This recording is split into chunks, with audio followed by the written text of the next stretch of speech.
And welcome to the Not So Late Show. Tonight, our guest will be John Butler. Hey, stop mindlessly scrolling your life away and stay tuned with us at the Not So Late Show on Instagram Live with your host, Brendan Love. And welcome to the Not So Late Show. Got a bit of grime on my camera there. Oh, I'm your host, Brendan Love. This is the guest host, Clarice, as always. Clarice has her own merchandise now, so what do you think about that, eh? Yeah. Anyway, hello, Killing Heidi. Nice to have you on board. Mick, Eve 12. Lots of people, hello. Lots of wavy faces, that's nice. North Warrandyte residents, just a reminder, it is yellow bin night tonight. Take the yellow bin out for collection early tomorrow morning. Let us know what bin night it is in your country and municipality. We're always eager to know and connect with fellow Not So Late Show fans. John Butler is our guest this evening. And as soon as he requests to join the video, we will connect with him. But so far, no sign. Which is not a good sign, but that's fine. That's fine. We can just hang out, the bunch of us, until then. Liverpool, England. Hello. When this is over, well, we can't wait to be in Arizona again. So. Yes, hello from France, nice to see you. Portugal, hello, thanks for tuning in. What's up from Quebec? I'd love to go to Quebec. We've been to Toronto and Vancouver, but haven't been over that side yet, so. Yes, Stive, here we go. Bloody always the troublemaker. Oh, here we go, John Butler. He has tuned in, so let's go live with the man himself. Connecting any second now.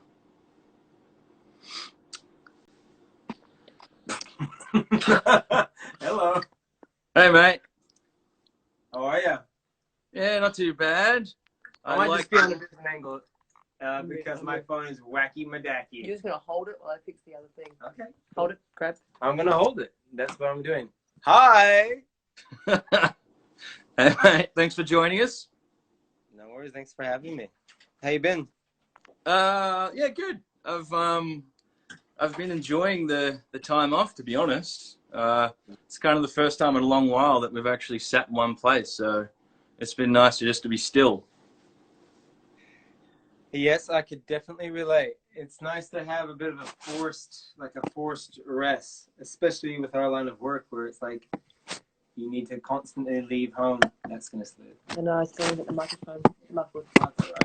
Can you hear Sorry, okay? guys. Can you hear me okay? Yeah, I can hear you. I think that's pretty good. Awesome. I like that you've employed help for this evening's appearance. I just needed it at the end. It was just, I was running a little bit late, to tell you the truth, and I just had to kind of recruit. Oh, there we go.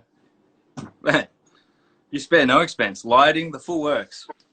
It's just what we do here at Butler Productions. Yep, very good, very good.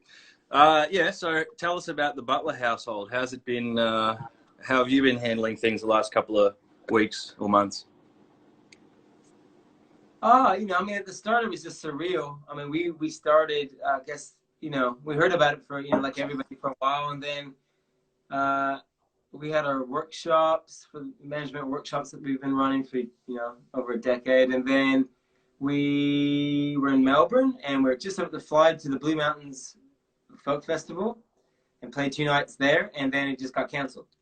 And then it was like, oh, okay, what? And then, somebody had COVID in the Blue Mountains. And then it was like, okay, I guess we go home. And then like from there, it just became like this avalanche of cancellations and kind of coming to terms with like, oh, how serious it really was. But yeah, I mean, we've been coping fairly well. I mean, I think we've all enjoyed a bit of the time, and you know, there's part of me that really is in two minds about it all. I'm in Yeah. two, yeah, I'm in two minds. There's part that I love the rat race stopping for a second, and I know that's self-induced for the most part, involuntary. And I love having a good excuse to stop and stay at home. And at the same time, I'm really thankful that I have enough savings to, you know, enjoy that. But I think there's a lot of people out there who are not in my boat, especially in our, you know, in our community, our music community, but also just elsewhere in the world. And so I really try to stay aware with that whilst being in the most, you know, 3 hours out of the most isolated capital city on the planet. Here in Margaret River and living on 7 acres, it's just all a bit surreal. So, Yeah. I mean, you live in the dream out there, though. Every time I go over to WA, I always forget how beautiful it is. It's just got a nice.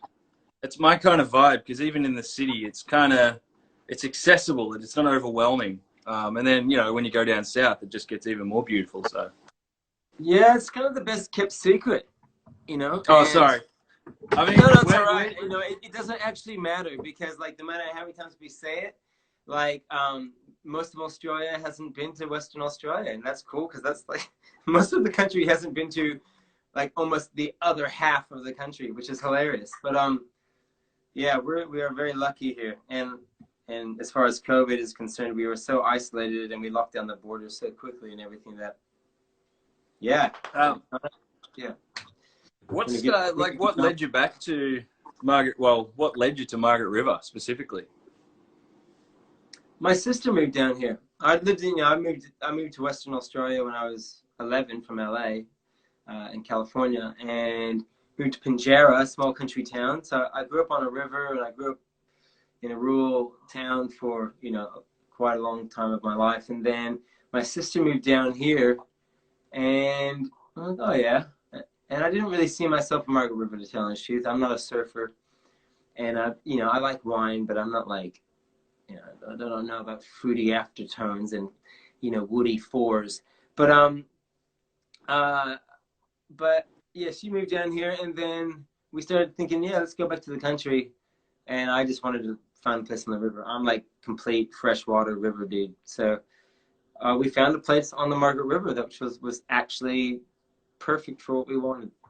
And 7 acres, and it's gorgeous. So, but yeah, I wanted to move inland on bigger rivers and stuff, but it was just too far away. We have 2 kids. I have a 17-year-old and a 13-year-old, and you know, you isolate too much, and it's not very exciting for the young people after a while. So Margaret River is the perfect kind of middle ground. Yeah, and I tell you what, I mean, I'll tell you what, Margs goes off on a Saturday night. It gets pretty rowdy. Yeah, if you guys were playing at the Settlers Tavern, actually no, last time you guys played in Margs, I was there. Yeah. And you played the river. Yeah, Margs, you know, Margs, they can let it rip. They can let it rip a little bit.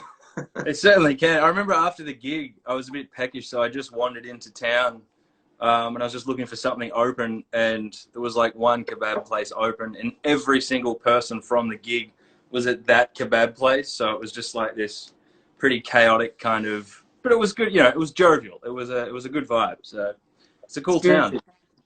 It is a very, very cool town. Where are you out of? You're not out of Newcastle, are you? Where are you? No, we're from Warrandyte in Victoria. Ah, yes, okay. Gotcha. When you say we, you mean like the whole band is like from the same town almost? Yeah, well, I grew up next door to Josh and Sam and actually still live next door to them. And Liam was like maybe 200, well, maybe a kilometer up the road as well. So we're all from this small town. Wow. That's cool. And you actually live next door to Josh and Liam. If I yell loud enough, I could probably, like, you know, you could yell to Josh, so. Yeah, right. Like when you're shaving your legs and you nip yourself and you scream, they could probably hear it. Yeah. Did you see that video? Or? I did. It was brilliant. I loved it. I think you have a real natural talent for this kind of stuff. I'm really just using music as a stepping stone to launch my sort of whimsical comedy career. Well, if you do that, I'll be completely supportive. I mean, I think you have a good pocket on the bass, you know, and I'm sure you got good songwriting chops from what I can see, and you are like the best bass player in the world. Yeah, I appreciate that that's what you video. wanted me to say, isn't it? It was very sweet of you. Yeah, I appreciate that a lot. So yeah, oh. I mean, if you can become the host of the Not So Late show permanently, I would not be surprised, and I'd be offended not to be invited back, on real TV by you. Yeah, well, I mean, we've got a pretty full roster next season, but we've got your number in the Rolodex. Yeah, right. I was frozen there for a second. Yeah, right. Well, I thought you were frozen. I wanted to ask though about how do you, because so you moved to Pinjarra in Western Australia on the Murray River, and then you've moved to Margaret River on Margaret River.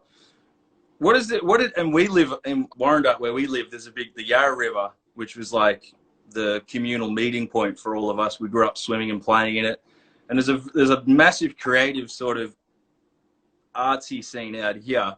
What is it about rivers specifically? I haven't figured it out, but I want to get your take on it.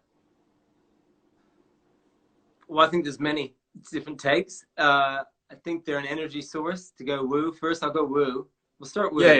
Yeah. They spawn from springs, essentially, a lot of them, and they also form from catchments. So they're drawing this energy either from deep underground or from a lot of area and they're a focal point. And I think any energetic focal point is gonna be enticing. And then it's life. It's water, dude. It's like that's one of the big things for me. I mean, I grew up on the river and scurved and camped on it. The river was my best friend. But like I'm also like in these days, I'm close to water. Like I can walk down and put a bucket in there and drink it like almost instantly if it's wintertime, or I can boil it. And there's a sense of security in that for me without seeming like I'm a prepper.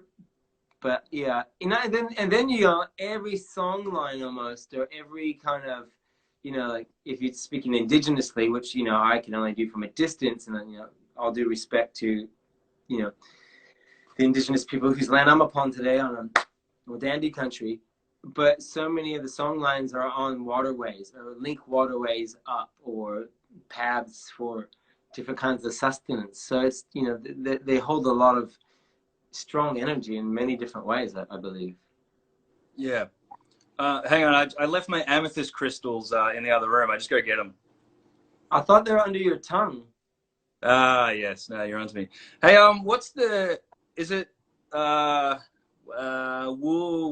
Billa? What's the indigenous name for Margaret River? Wuljita Billa. Yeah, see, there you go. Billa work. Where did you find that out? You're a quite well researched show host. Quite a perspicacious man, John. That's I pride myself on it. Say that again. What? I'm quite a perspicacious man. Well, give me the definition of that motherfucker. Perspicacious. Well, all right, let's do this. I could give you the colloquial definition, but let's just go to the Webster's, baby. Let's do that. Perspicacious. All right. Having a ready insight into an understanding of things. Okay. Perspicacious. Yeah. Well, I mean, you got a lot of time on your hands if you want to work that, shoehorn that into a song, I'll try. I just read a comment that said, boring. and then a fantastic bassist who I've played with, OJ, just said, water ain't got no enemy. Sorry, I'm with you. I'm just also reading, Yeah. Keep up. Like, are we entertaining enough right now? Yeah. Well, I'm always of the mindset of just like, you know what? Fuck it. It's like, you're not paying for this. Go watch something. Like, go watch Maths if you're not entertained. Like, I don't give a shit. Yeah, totally. I want to address something right now in the comments. Somebody's like, how high is John from 1 to 10? Look, I've been asked that all my life. It's really hard for me to open my eyes. Like, I just look stoned, but I'm not stoned. If I was stoned, you'd fucking know it. Speaking of your eyes, John, can I just say, I think out of most people I've met in the music industry, I would have to say that you have possibly the best eyelashes I've seen. I don't even know what to say to that, but thank you. They're not altered in any way. Don't act like you haven't heard that before, buddy. Not from anybody in my music community. No. Just Yeah, right. no. It was kind of one of the first things I noticed. Interesting. Yeah. Well, you're very perspicacious, and I don't know if that works in context, but I thought I'd give it a go. Yeah. Keep at it. The funny thing is, though, is now as you've heard the word, it's just like when your friend gets a new car or whatever, and then all you see is that new car. You're going to be walking around and somebody's just going to drop perspicacious, and you're going to be like, ah! Yeah. I'm going to be like, oh, shit. This is, okay. It's not just Brendan. A little smart ass trying to make me feel stupid. It's actually other people do it. This is cool. Oh, boy. What was I going to say? I want to get, all right, so let's get, well, not serious, but I want to get I feel like you're a wealth of knowledge that I want to tap into for my own use, as well as hopefully other people may be interested. But, so we started out ages ago, but we've only sort of just started to get a bit of momentum. And when we were getting into the kind of industry side of things, I'd always wondered what independent artist meant. And I kind of, you sort of get what it means, like, okay, they're independent. But I didn't know really what it meant in the context of the whole industry bullshit and all of that. And you're someone that's famous for, I guess, being an independent artist and coming up that way. And so I just wanted to get your take on the whole, what it means to be an independent artist, both pragmatically in a label sense, but also just as, an individual. Okay. Well, I think if we go for industry definitions, what it did mean was that you were not with a major record label, like one of the big 4 or 5 at the time that there were. And if you weren't with them, then you were with these smaller bodies. Nowadays, we have major record labels that have imprints that are called independent, and then they sign artists under their independent label. And they put all the funnels of the major label into it. And then they go, look at this amazing independent band, but they're not really independent. They're just signed by a major label through an imprint. So technicalities can apply to the whole independent. Well, that's what I wanted to ask, whether that kind of thing kind of grinds your gears a bit, because you as a really, like someone who actually came up doing it, the make your cassette yourself, sell it, print up another 100 copies, and just, at every step of the way, I guess, being across that sort of thing. Or are you just at that Zen-like state now where you're like, yeah, I got my property in Margaret River, who cares? There's a bit of both. I mean, I think there's a part of me that just goes, hey, like indies, majors, don't you have a fuck enough? Back the fuck off. Part of me is gonna say that. Part of me is like, that band's actually not independent. They're actually through imprint being pushed all through the major publicity cycles and all the team through Warner's. So, I'm not pointing at any band in particular. I've been actually signed by a major record label overseas. So, I don't have a problem with majors. Majors can be awesome, and their teams can be wicked when they're focused. So I'm not a fundamentalist. I just want to know, if you call yourself something, then just be it. And if you're not, then just whatever you are, then be straight. Because I feel like there's a million and one great independent acts. And when you have, say, for something I think where it really matters, maybe, or doesn't, something like award ceremonies, where you have, most of the awards are for major record labels, and then you have one that's independent. And it's kind of weird when 3 out of 4 of those are actually on imprints to a major label. You're like, I'm calling bullshit. That aside, I don't give a real rat's ass, because what it's really about is the connection between myself, my community, and my fans. That's what really matters. For us, long-winded answers, you're always going to get that from me. But for us, no one wanted anything to fucking do with us. I played 10 to 15-minute songs about the environment, or maybe other stuff, and I was pretty righteous, and it was like, I don't see what's good in this. Sony called us when my live album, which was after my second album, when I had a live album, and my live album went gold, like when people still bought albums, then Sony called. And by then I was like, I was actually quite interested in a major record label like a couple of years ago, but your motherfuckers are just calling for cash. You don't give a shit about the art. See ya! So, but then it was too late, you know, like, you know, but I don't mind working with teams. And I think being independent, I think it would be very clear, being independent is actually being very interdependent on people. You still need a team. You still need a publicist, a manager, you know, your crew, you know, your online team now, and distributors and providers. Those, you're doing the same thing that a major would do, but you have to make it yourself. And so I like the idea of independence. It gives you versatility as an individual or as an artist or as a band, but by no means are you like really independent from needing people. Like, you still have to work within your own microcosm of a community to interact with the larger kind of fan base. And so, yeah, you know, I think it's really cool to be independent because I'm in control. But when I was with the major label, I was with Warner Atlantic, over Sunrise Over Sea and Grand National about 10, 15 years ago. And the team in France is amazing. It's one of the reasons why I have a big audience in France now. And in New York, they were great. And then what happened was when it was Warner and Atlantic. When Warner and Atlantic merged, all their teams got cut in half. And so the dedicated teams that I have, this interdependence that I had on that team, got slayed. And I just lost my team and lost traction. And then back then they were going, we're losing all our album sales.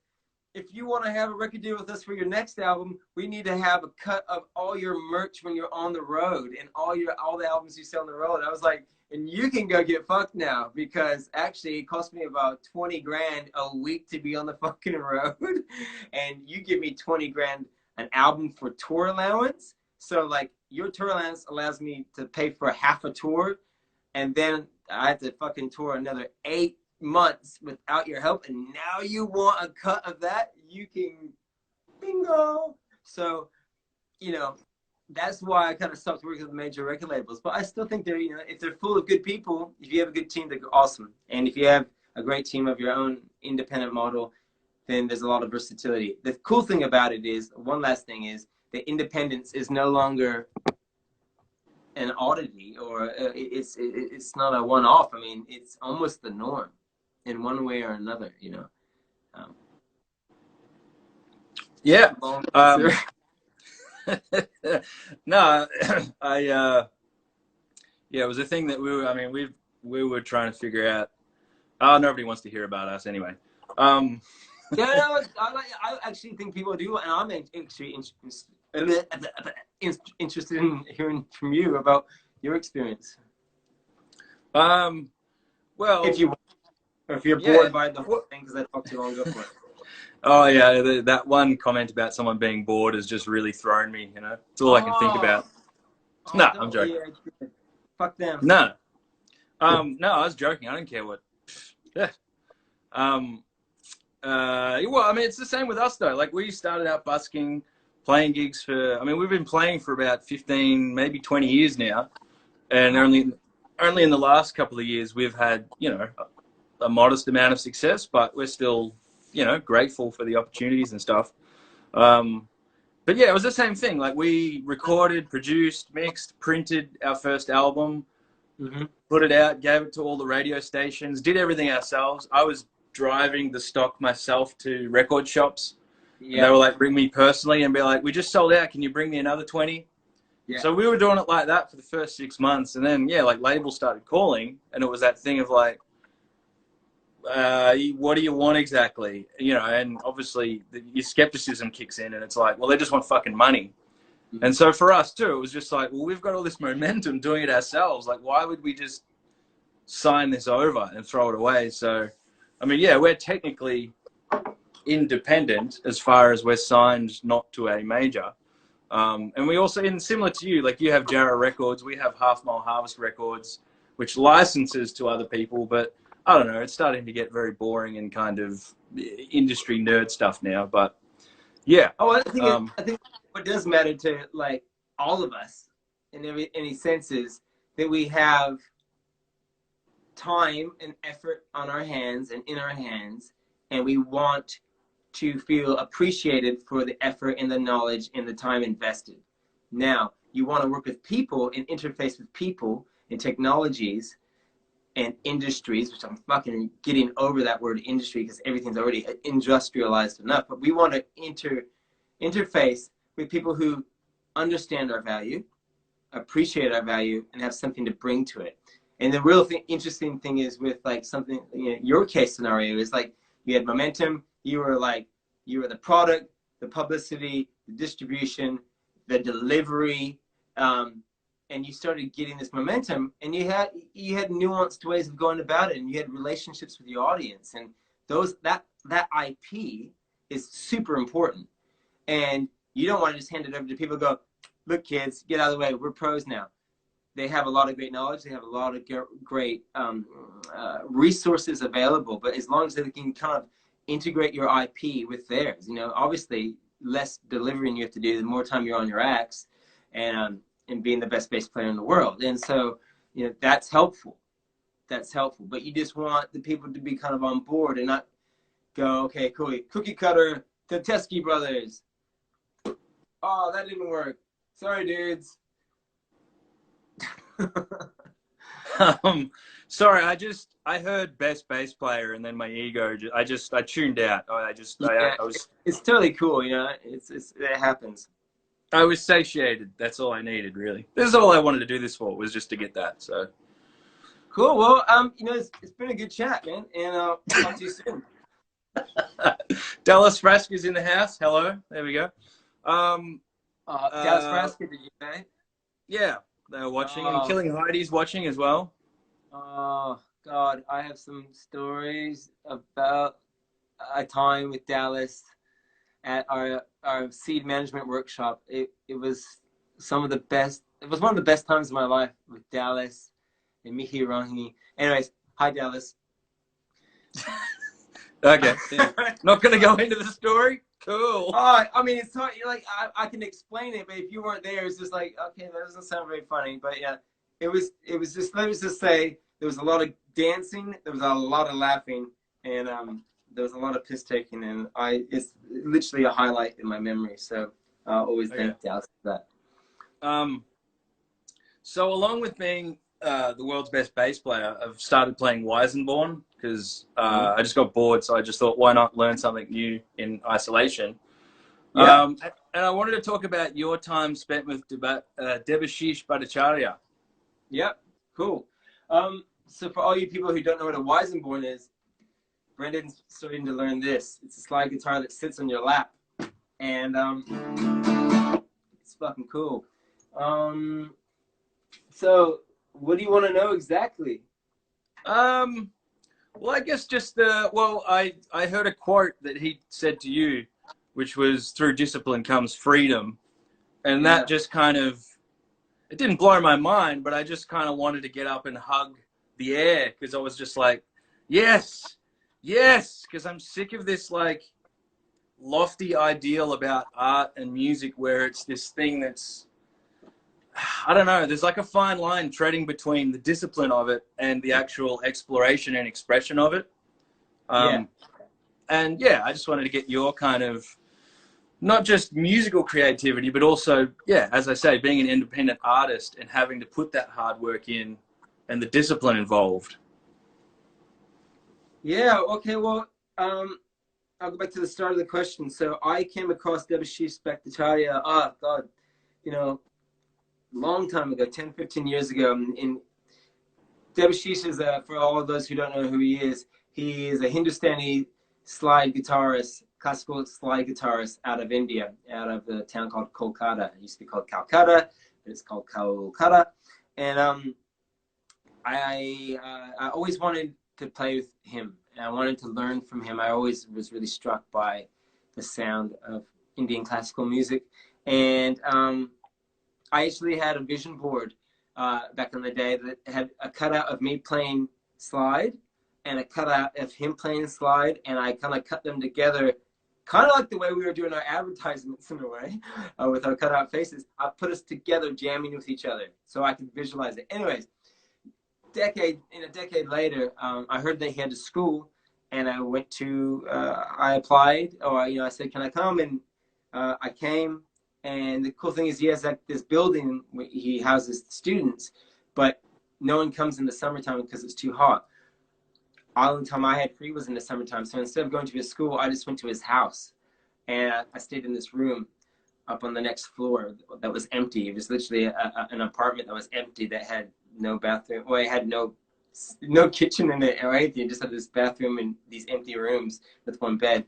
And I would go down and I'd practice with Debashish for hours and hours, and then he'd send me back up with technique and exercises to do. And I just sat there learning and learning and learning. I don't have the one finger pick that I normally really need for that kind of work. I usually do, but it's inside at the moment. I'm outside. But you teach me things like you hear a lot of like different rhythms, say like da diki da da diki diki da da da da diki diki da da da da da. So that'd be like da di di da da di di di da da da da di di di da da da da da. And you kind of go.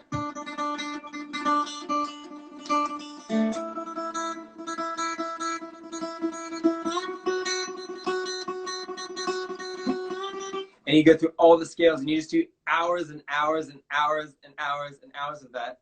And then you can start kind of like, after a while, I haven't practiced in a bit. That's funny because I was looking at my picks going, I really should practice. And now I'm going to try to show you the stuff I learned from it. I'm not going to be able to do it very well. But yeah.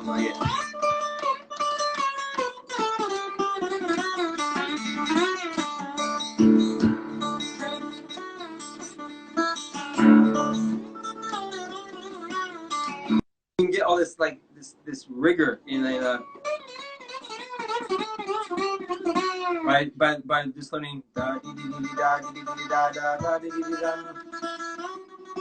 And so I just sat there and learned from this beautiful, sensitive man who literally spent time with his own guru, his own Guruji, and he had practiced 10 hours a day, and he practiced 10 hours a day for like 15 years. And when you watch Debashish play, he plays like somebody out of a Marvel comic that has a superpower. So like, if like Marvel fucking or DC or one, like that team of Iron Man and fucking Batman and all that, and they had a slide guitarist as part of their fucking thing, Debashish would be the dude because he plays like it's from another planet. But that's how much discipline and time he put in. And there's a lot to be said for natural talent, I believe. But I think the science and evidence in our society and in all different types of modes of discipline show that hours on the tools doing something will always out-trump natural talent. If you have disposition and a natural talent and then you add hours, well, then you get Jordan. Like Jordan, yeah. I have a friend who played with Jordan, and in like the golden years, like 3 NBA playoffs, he played with him. Beautiful guy, lives in the southwest of Western Australia, and he's like, Jordan played like 2 hours longer than everybody else every practice. Everybody would go, and he'd just be like, he just put serious time in it. And whenever you do that, whenever you put that much discipline in something, it's almost impossible not to see results. And that's really reassuring. But that takes time and frustration and sometimes pain, and you don't feel like doing it. You want to watch Netflix or some, but like if you put the time in, it's like it's fucking amazing. And what I learned in that 2 weeks that I was there, and when I sit and practice, it's just changed the way I play. I fucking love it. Yeah, well, when I started playing, I was like started getting calluses on the sides of my fingers, like because it's in a different position. So I had all of these sweet calluses from playing bass, but then when I went like this, I was like, all of a sudden, I was like, oh, my fingies hurt. Yeah. But yeah, I mean, though, isn't it? It's such a dynamic instrument. It's like you can just do so many cool things with it. Yeah, well, I love that. I kind of love that it's restricted in a way, but that creates more. It's almost like you can be more creative because you have to work within the limitations of the instrument, because you're in an Yeah. open tuning, you don't have frets. So it kind of gives you this boundary, but within that boundary, it's sort of, you don't have that like, oh, where do I start? I've got every color on the palette. Yeah. Yeah. Yeah. Um, Yeah. Limitations are a beautiful thing. Even before you went off and, you know, studied with Debashish, I mean, obviously, like, your music has that Indian set, like, through the use of open tunings and stuff, it has that Indian kind of sound to it. Where did that sort of develop from?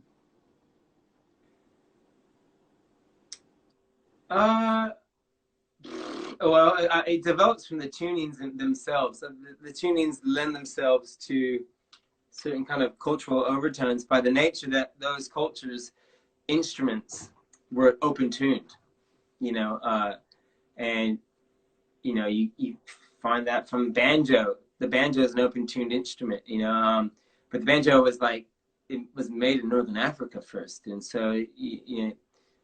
The You're Akante. talking blues and like, you know, and you start talking like Mali-esque music and stuff. It's like all the open tuning does three things really well: Celtic, Indian, and blues. Like it's just uh like okay, so this guitar is tuned to like open C. I'm not really telling you because I know you know, Brendan, you're more knowledgeable about music than I am, but like more it's for your audience or our audience. But like, you know, it's tuned to open C, which you know you can do the Indian thing. Well, even just in general, if you're just going,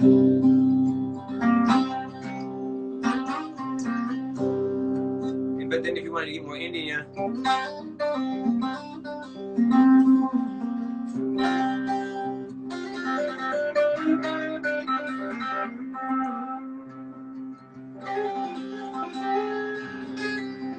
because all the Indian music you see, it's always over a drone.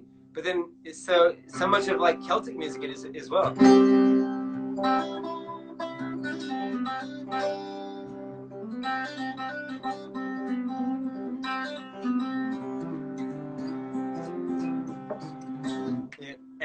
You know, I mean, the bagpipes have a drone that constantly goes, and then they kind of jig over the top of it.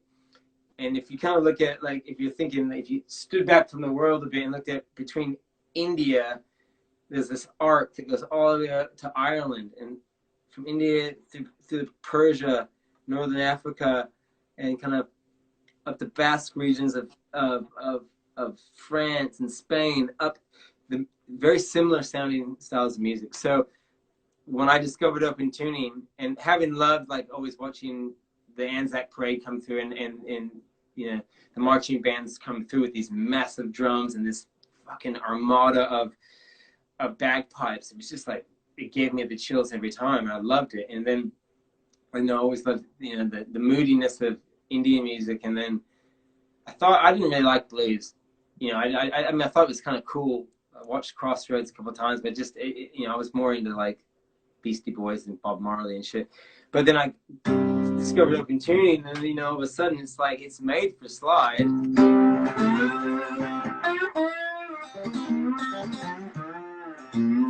So you go to open tuning, and you can just slot into like Celtic, Indian, and blues really, really quick. And I guess that those tunings gave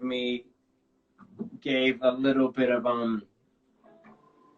like it created a playground for all my interests to kind of explore in. So, and it taught me a lot because I don't know much about technique or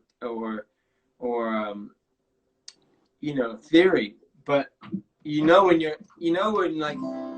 you got a key that you're in, all of a sudden like to find the major is, you know, and you can kind of it keeps you on the tracks. And also all of a sudden open tuning taught me scales and it taught me form. And yeah, so that was like a huge revelation. But that was when I was 21. I discovered open tuning when I was 21, when I was at university to get my art degree so I could become an art teacher. And yeah, once I discovered open tuning, I was like, oh, I could busk.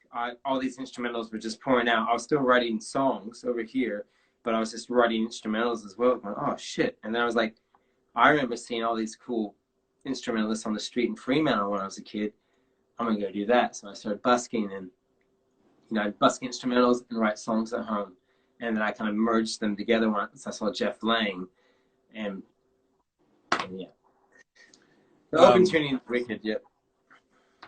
If I may, would you just let me fanboy for a minute or two?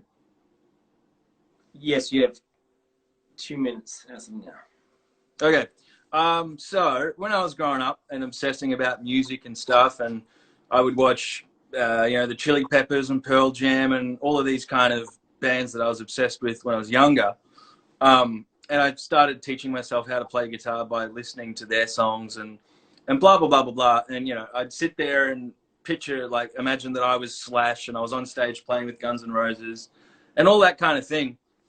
But, it was like music and, the idea of that becoming a vocation became this thing that was like famous people, like people from overseas and on huge arena stages. That's what music is.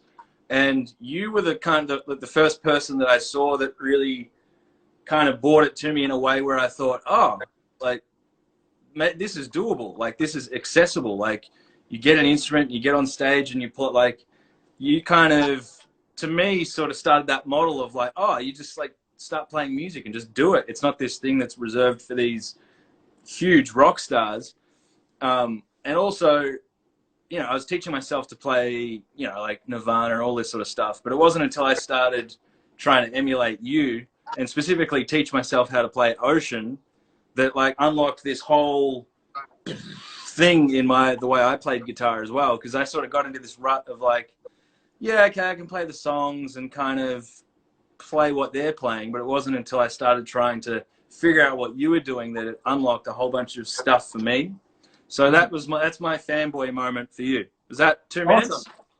Yeah, well, I'm happy to be. I'm really honored to be, that small little kind of piece of fabric in your tapestry, of music. So that's cool. It's more than a small piece, John. You're being modest. Well, yeah, I'm not you, so I don't know how many naked pictures you have of me on the wall or anything at the moment. But not that I actually have any naked pictures on the internet of me out there, but you never know. There's some good photoshopping. But anyways, what I'm trying to say is yeah, sometimes what I heard in there, which kind of struck me, is sometimes you need to see it from your own culture or your own people in a way. Not that, we're all inspired by the world, and we're all inspired by America and England. They really brought modern music to all of us in a lot of ways. But yeah, if it's always from the United States and it's always oh yeah, it's how all the big boys do it and da da da da da, and you kind of think, oh yeah, it must be for them, and then you see somebody else that you kind of go, oh, he's not that much different than me. And, oh yeah, he's a bit of a dag just like me as well. Oh, we can do that. Oh yeah, people seem to like it. Oh, yeah, I think that it is kind of important. It reminds me of, so I'm stoked I was that in some way for you. There's a great documentary about my favorite skateboard team in the world called the Bones Brigade, who were a team under Powell Peralta, and they talk about this one skater who he wasn't the best skater on the team by far. This is the team that had Tony Hawk, and Rodney Mullen, these innovators that literally invented half the tricks that people are doing nowadays. But the one skater that inspires sometimes the most people was this guy named Lance Mountain, who wasn't that really good. He was all right. But what he did when he had fun, he just was a goofball. He had fun. And there's so many pro skaters that talk about watching Lance Mountain when they were little kids and going, oh, once I saw Tony and Cab, I was like, I can't do this. They're like super people. But when I saw Lance Mountain do it, I was like, oh, that's me. I can do that. Oh, if he can do it, then I can do it. And I think that's really important in some way, that we're just, everybody's just an average Joe, and we all can be brilliant, Yeah. Anyway, not really what you're saying. Anyways, I went with it. I remember one of my first gigs. It was like maybe 12 or something. Or actually, no, first gig was, anyway, whatever. My first solo gig, I was about 12, and I had like my Maiden 12 string, which was like the pinnacle of what like that was my goal. I set out, I wanted to get that Maiden. I finally got the Maiden 12 string. I took the high G string off. I had the 11 string. I was John Butler Mini. And I was in a pub and I was like playing, and I think I was playing Under an Indian Sky, like 13-minute long raga, and just basically everyone there just being like, "You're going to play something we all know, mate?" Play some K-San. Yeah. It's very flattering that you learned that song, and this is really cool. It's really cool. Yeah, actually, you know what? Another fanboy moment. And this is a good lesson, I think, for anyone learning an instrument, is that, so I got that album or the EP that had Ocean and Under an Indian Sky on it, and I learned them note for note how they were recorded. I was obsessed.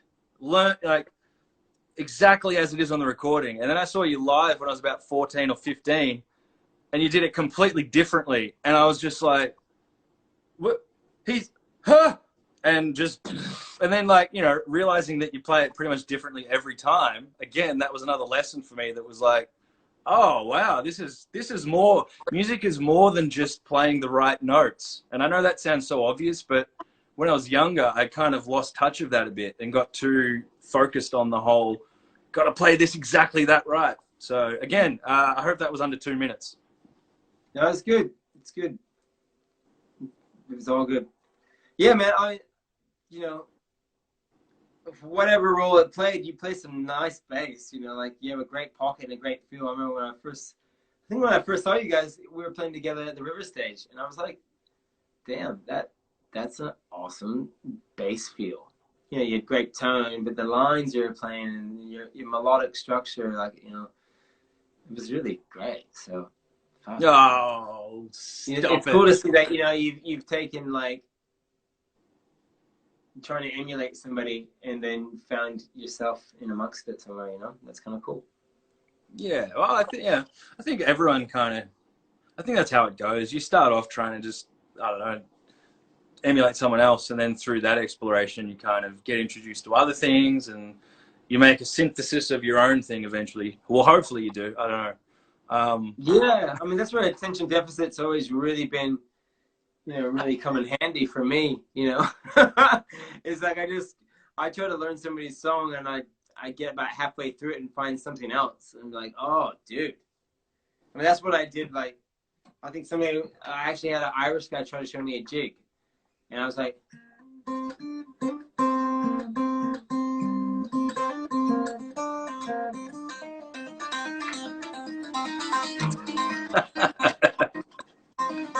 I fucking didn't know. I learned about like 2 bars of the jig, and I was like, oh, this is other. So yeah. I hope the amount of being distracted by the bug, I think, is good in a way, He's like, hey, laddie, that's not how it goes. That was more Scottish. Anyway. I'm like, I don't care. Sometimes you just need a gateway, into something else. Was your school report growing up, was it constantly, John could be a great pupil if he applied himself? That is it. That's exactly it. Yeah. Like straight C's. And until year 11, until I got to pick my own subjects. And I was in biology, and I was under the influence, and I knew everything that they were talking about cell division and meiosis and mitosis, and I fucking had a moment. Yeah, we went we went to the river, we indulged a little bit. I was sick of being behind in class, so I was studying for fucking once. I knew everything that was going on in biology, and I went back to class after lunch, and I knew everything about mitosis and meiosis. And then he put up a big slide of these cells dividing, like under a microscope, which is pretty much like your classic 60s psychedelic screen, like you might see behind the Grateful Dead or Tim Impala. I was like, but it had meaning. I was like, these are the building blocks of life, and so too is man. And that was it. I was like, fuck, I love school. And I got like pretty much straight A's after that. But yeah, up until then, I was like, you couldn't focus me. I didn't want to be there, Yeah, that's interesting about biology. I've been learning at the moment about senescence and decay as cells divide. But let's not go there because nobody will be interested in that. What was I going to say? Let's. Can we get a? I feel like I've been enjoying, fanboying up too much. Maybe we could bust into a song. Okay, what are you thinking? Well, no, like you could bust into one, and I would just sit here and enjoy it. Yeah, I could play something. Yeah, sure. I'd love to play with you, but it won't work because there's a delay. Okay. Is there something you'd like to hear that maybe I can play? You seem to have you know my catalog pretty well, so like half that shit I can't play, but I'd like to try. I love the fact that on your live streams you've been doing, everyone's been requesting media, and you're just like, I don't know how to play it anymore, and I'm sitting there like, John, capo on the 5th, open C tuning, let's do this. I'm trying to play it the other night. I'm like, it's capo on the 5th. You're right. It used to be so hot. Yeah, thank you. I'll just call you if I ever need to learn an old song. I'll be like, somebody's asking for something's got to give. Yeah, whatever you want to do. Anything you're working on, something new, whatever. I don't know. Cover. Okay.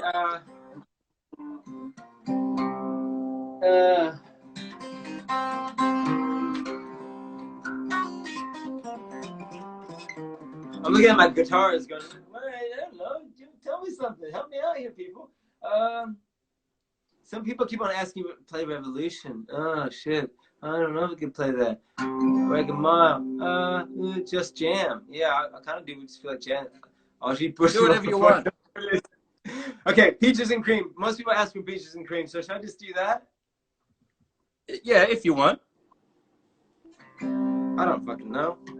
I'm just gonna fuck around. How about that? That's what I feel like doing. Let's do it.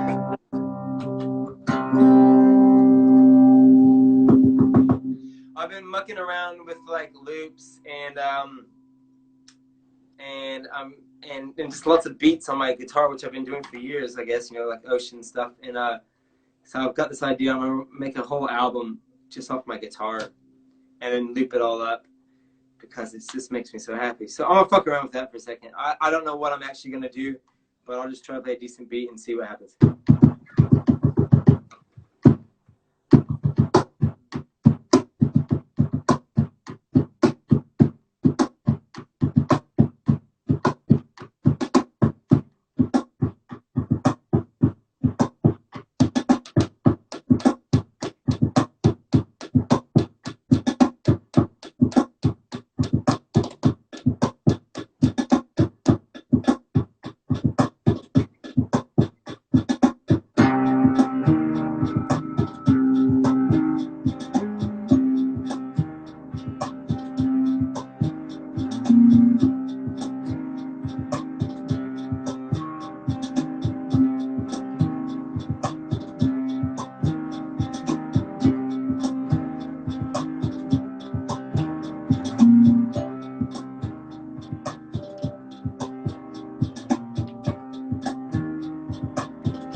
something.